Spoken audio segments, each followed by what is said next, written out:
Hello बच्चों, let's read the question. Anti-parallel relationship of the two strands of DNA refers to the strands being the parallel and they are twisted, strands providing alternate branching. One strand runs in 5' to 3' and other in 3' to 5' direction. Both strands run in 5' to 3' direction. तो यहाँ पे बात हो रही है DNA double stranded structure की, और ये जो डीएनए डबल स्ट्रैंडेड स्ट्रक्चर है ये वैटसन एंड क्रिक इन्होंने दिया था। तो की कॉन्सेप्ट आज का है हमारा Watson and Crick double stranded DNA molecule DS. DS का मतलब होता है डबल स्ट्रैंडेड डीएनए मॉडल जो इन्होंने दिया था। अब इन्होंने जब दिया था मॉडल को, जब प्रपोज किया था, तब कुछ कैरेक्टरिस्टिक्स प्रपोज किए थे, जिनमें से एक कैरेक्टरिस्टिक था about the direction of strands.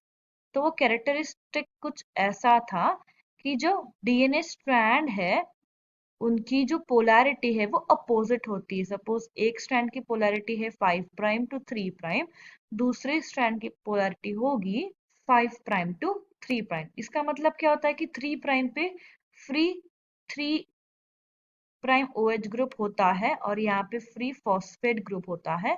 Similarly उसके अपोजिट स्ट्रैंड पे फ्री 5' पे फॉस्फेट ग्रुप होगा और 3' पे फ्री OH एंड होगा।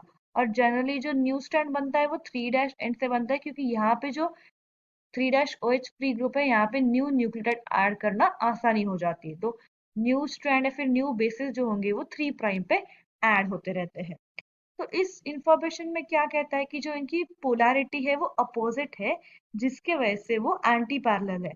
पैरेलल होते मतलब दोनों का डायरेक्शन सेम होता, मतलब वो 3 to 5 और 3 to 5 होते, बट ऐसा नहीं है क्योंकि उनके बीच में जो बॉन्डिंग बनती है वो इस पैरेलल में अगर होते स्ट्रैंड्स तो नहीं बनती। ये एंटी पैरेलल है, मतलब एक 3 to 5 फेस कर रहा है तो दूसरा 5 to 3 फेस कर रहा है। दैट इज हाउ की पोलैरिटी अपोजिट होती है, उसके वजह से एंटी पैरेलल डायरेक्शन में वो होते हैं, एंटी पैरेलल। तो अब इस इंफॉर्मेशन से हम क्या बोल सकते हैं कि जो ऑप्शन थर्ड दिया गया है that one strand runs in 5' and other in 3' direction, ये सही है। Strands being parallel and that twisted, ये गलत है। डीएनए ट्विस्टेड नहीं है कहीं पे भी, मतलब हेलाइसिस है उसमें, हेलिक्स है, बट स्ट्रैंड जो है वो एक दूसरे के ऊपर ओवरलैप नहीं होते, ट्विस्ट नहीं होते। स्ट्रैंड्स प्रोवाइडिंग अल्टरनेट ब्रांचिंग का भी यहाँ पे बात नहीं है। And both strands in same direction, जैसे पैरेलल डायरेक्शन यहाँ पे बताया, वो चीज भी गलत है। तो जो वैटसन एंड क्रिक ने मॉडल दिया था डीएनए में, उन्होंने तब वहां पे समझाया था कि डीएनए के दोनों स्ट्रैंड जो है वो अपोजिट रन होते हैं, एंटी पैरेलल रन होते हैं, इसलिए उनको एंटी पैरेलल डीएनए स्ट्रैंड्स कहते हैं। तो ऑप्शन 3 जो है वो इस क्वेश्चन का सही आंसर है। Hope you understood well. Best of luck.